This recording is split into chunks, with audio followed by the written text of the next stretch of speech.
the place. I'm going to bring in Mike Moore. People say, wasn't he the guy in Triumph? Nope, that was Gilmore. But this guy, just as exciting, known him for a long time, and we're going to talk about the dub, the Calgary Hitmen, and his enormous climb up the corporate ladder to eventually owning everything. Or that's what I like to think he's going to do. Mikey, thanks so much for joining me here on RawMikeRichards.com. Great to see you. It's been a while. It has been a while, and, it's interesting seeing Sean Hope Ross yesterday.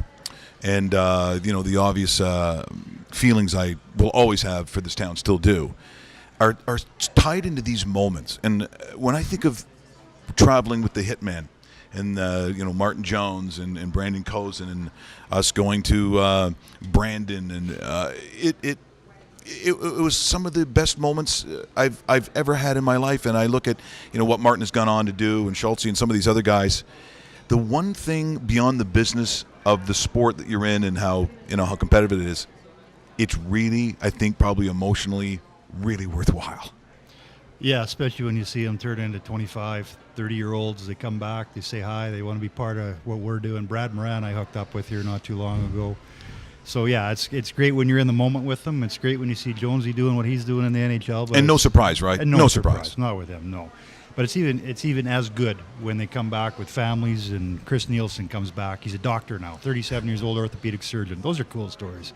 So, yeah, great to see them move on in their hockey world, but great to see them move on in life, too. And, it's, as you say, Brandon, every time I walk in that hotel, I have a great memory. yeah. Some memories that the wives wish they'd never heard about, I'm pretty sure. I think some guys still smell like cigars. I think some guys have never. Now, Darcy has moved on.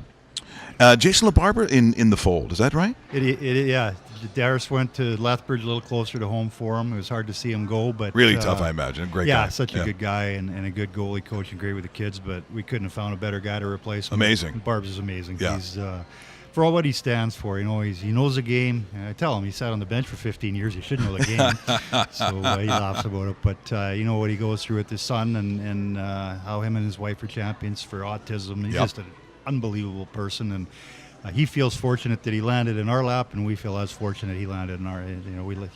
We have him on side. The thing about junior hockey that sometimes gets lost, I think, on a lot of people is those that are involved with it take an enormous responsibility on creating them more than just being a hockey player, because we know like 2.5% actually go to pro. It's the smaller part of that roster. It's about making them better people and better men. And there are some that are really good at it. I think the Hitmen are, to me, at the top of that list.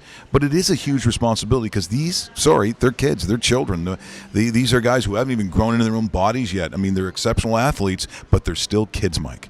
Yeah, you have no idea how many times I've sat with the parents and the players, and I say, we are in the business of winning hockey games. We are a results-oriented business. We are in the business of making money and putting bums in the seats. But we're in the business of kids too, and we have to remember that, and we have to treat them the right way. We have to get them their education, show them the right way of doing things, and make them better people as much as we're going to make them better hockey players. And that's our responsibility, and that's what we do, and we do it well as a league. And the Calgary Hitmen, under the guidance of the Flames, are fortunate to have the resources to do it the way we do it. And it's kind of neat watching a 14-year-old just coming in after he's been drafted and graduating at 20, and it feels like it goes in about 6 months, not 6 years. It's a fast process. The level of administration that is involved in junior hockey, to me, when we were down in the Tri-Cities and going, it's like from the educational standpoint of what needs to be done, the actual logistics of when you travel, whether it's eating, accommodation, getting to and from practices, game time. It is like watching the WWE or the Rolling Stones. All the details that go into it. It is massively draining. That's what I found. I mean, I didn't have to do anything, but I saw what you guys go through. It is incredible the number of staff you need to make a team work.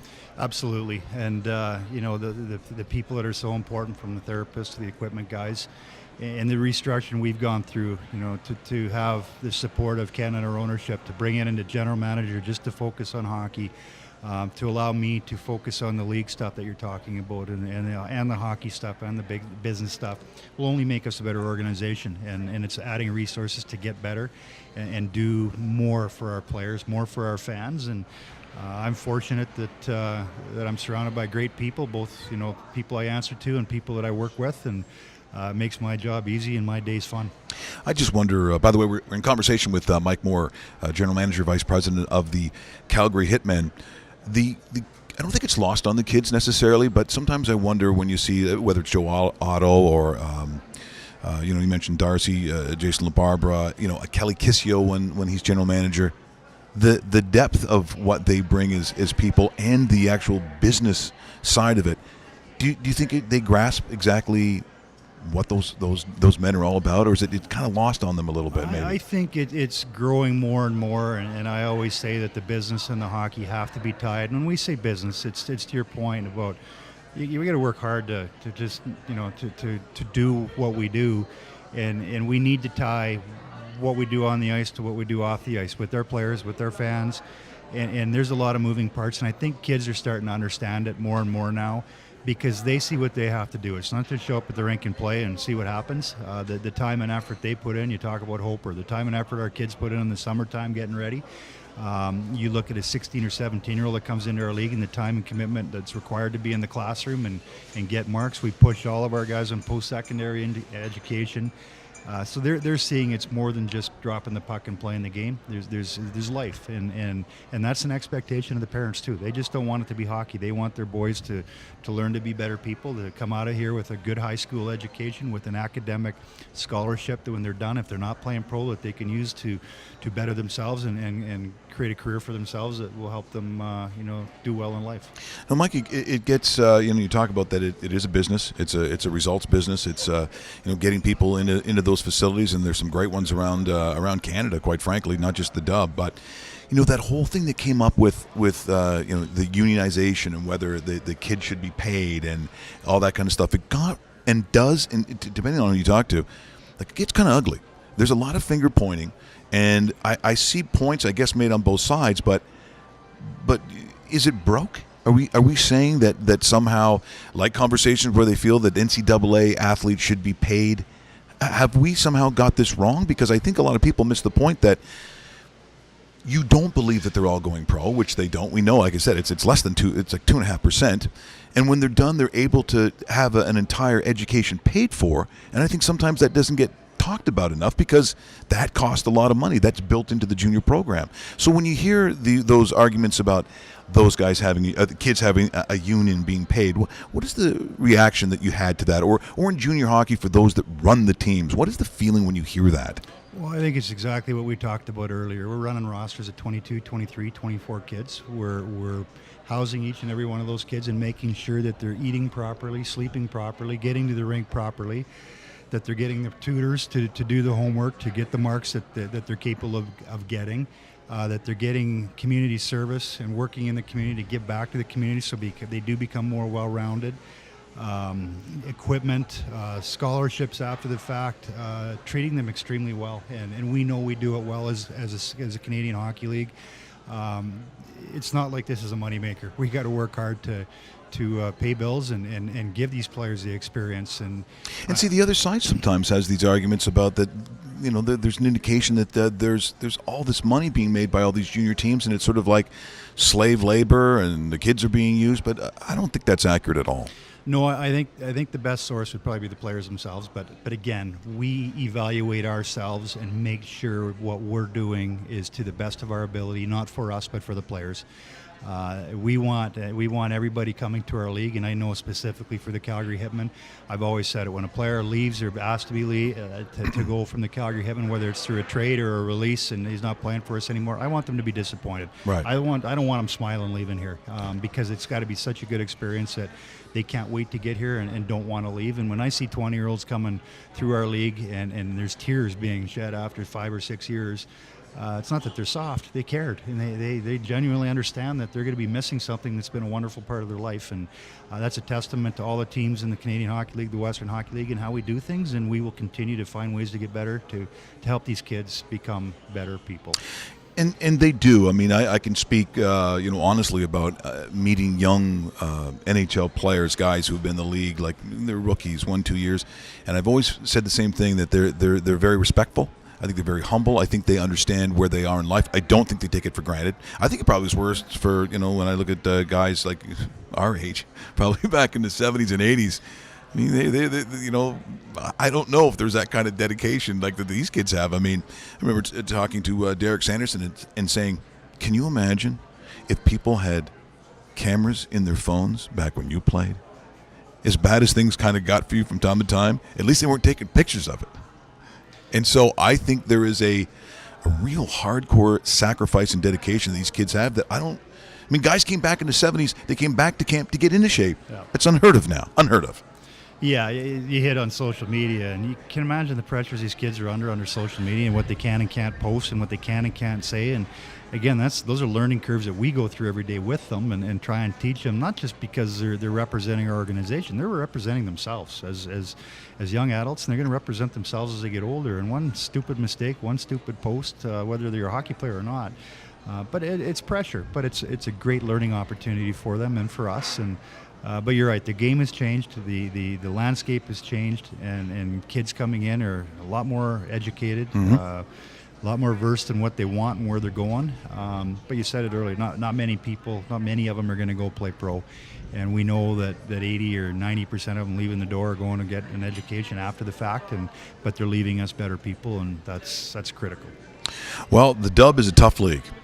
And, people say to me, well, the Hitmen, they're not doing what they did when you were here. I said, well, if they still were, then they're like literally the greatest organization I've known, because, you see the Q, you see what else in the OHL, you see the fine players, obviously. But, boy, I'll tell you, the Dub has its own style, and that style is, they give her every night. And you got to, sometimes the bus rides are kind of tough, speaking of Brandon, and when Brandon's got to get in a bus and they got to drive to Everett or however that works, I mean, that is tough. And so, therefore, I think when you take a look at the kids that you have, and this is each and every one of those teams in the WHL, it ain't easy. It's really competitive. I mean, crazy competitive. It's competitive, and you talk about the bus rides. We left Victoria last year after playing, because you can't get on a ferry at 7 a.m. and got in at 1:30 the next morning for traffic, for landslides, you name it. That's a long day on the bus for players, let alone us 50-plus guys. It's hard on the old back and the butt. So it's, again, good learning lessons. I know the guys that go to the NHL are much more versed on the travel and the demands. The O is a lot closer as far as travel, but they have their own demands as well. And again, it's teaching them to be humans, and when they get to the workforce, they get accountability, they get discipline, they get time and being on time and work ethic, because it's been ingrained in them for 3, 4, 5 years when they're in the Western Hockey League. And it is a tough league. Calgary Hitmen, it was a tough year last year. We made the playoffs. We worked our way to get in the playoffs, but it was a grind every single day. It was a grind for us, for the coaching staff, for the players. But we found a way, and we'll be better for it this year. We got a good young group coming back, but young is the operative word, and we got some work to do still. Well, there's a lot of great moments that you have for those that watch junior hockey. For me, even some of them weren't actual game memories. And I've talked about before, the first time I saw Tyler Myers skating on the ice, I think it was just before practice, or practice was wrapping up, and I had a chance to see this massive human being, and thinking, how can a guy be like Chara big, like 6'7" big, and still have skating ability like that, and have hands like he did? I still remember just watching him, thinking, this. It looks like an optical illusion to be that big and have those kinds of skills. And that's what we're seeing, as time goes on. I mean, it's tougher and tougher for a Brandon Cozens or a 5'8" guy or whatever. Not that they can't, but boy, oh boy, the kids get big. The goalies are 6'6", for God's sakes. Yeah. It's interesting. You watch the draft, and there seems to be a shift a little bit back to the younger, faster guy.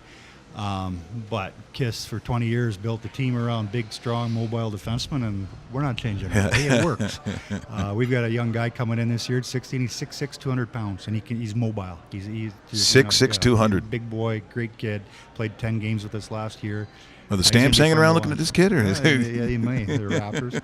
But no, it's the game's changed a little bit. But yeah, goalies, if you're not over 6 feet, it's a grind. But there's good ones in the NHL that are under 6 feet or around 6 feet, so you can't slough them all off. But it's finding the best player and build the best team and win. That's the goal. The Memorial Cup, I think, also had one of the harder moments to watch because I thought the Hitmen team, they were certainly, that team was good enough to win it all. Like, they were good enough to win it all. And there was that game at late against Windsor, and I can't remember who coughed up the puck because Windsor was such an aggressive team. They were so well coached. And Taylor Hall gets a breakaway on Martin Jones, and that kind of sealed the deal for Windsor. And, even though you're not a parent, when you're as close to the team as I was at that time, you feel like one. And I thought, looking at that moment, it was like, they talk about teachable moments. I guarantee you Martin has never forgot being scored upon in that way, in that building, at that time. It's just what happens in professional sports. Sometimes you win, sometimes you don't. And when you don't, hopefully it prepares you for what's going to happen in the NHL. And I'm sure I remember talking to you, certainly Kelly Kissio and I know Darcy, and saying, so with Martin, they're like, he's NHL material. It's going to happen. And the one thing about Martin Jones that maybe people don't know is he was a real cerebral kid. He was a real smart guy. And I said, as hard as it was to watch that and probably kicking a chair or whatever I did at that point, look at the two names I just mentioned. I mean, these are NHL players. One of them goes basically, number one. But that's what comes with junior hockey. There's a lot of joy and sometimes a little bit of pain with it. That was one for me. Yeah, it was a tough tournament because it's funny. I ran into a guy yesterday at one of our sponsor sports stores, and he's from Windsor. And I asked him if he played in the Western League. He said, "No, I'm from Windsor." I said, "You play for Windsor?" He said, "Yeah." I said, "Did you beat us in the Cup in 2010 in the round robin?" He said, "No, I had just got drafted." He said, "But you remember Taylor Hall falling in the boards? You remember that?" We didn't think he was getting up. Yeah, and yet you go back, you talk about Cozy. He falls into the boards late in the Tri-Cities game and hurts his ankle and doesn't play in the Memorial Cup. That's right. So the margin of error is so freaking small. And you go to that moment on Jonesy and turning the puck over, it's so small. Day to day, it's small during the regular season, let alone when you get the best teams in the Memorial Cup. And we could easily won that year. But it was a good ride, and we'll continue to learn from it. Well, as I said, you do a fantastic job with just amazing kids. You're with a great organization in the Flames. I love the building. I will always love the building. But, of course, are we saying at some point that won't be the building you're playing in? I mean, what are the plans with this? Well, we'd sure like to see a new building and think it's something that we can build a city around, let alone what we do. The conversations and talks will continue, and hopefully there'll be some positive results as we move forward. Well, I look forward to it. I'll be back in Calgary every 3 months with rawmikerichards.com. I'll be back again in October, so I'm going to be hanging around that building. October, well, you better see a visit in the dressing room. It's been a long time and too long, and love to have you back. So. Mikey, thanks so much for coming. Thanks for having me. Always a pleasure. Great to see you. That is Mike Moore, the General Manager, Vice President of your Calgary Hitmen. What? Did we just become best friends? Yep.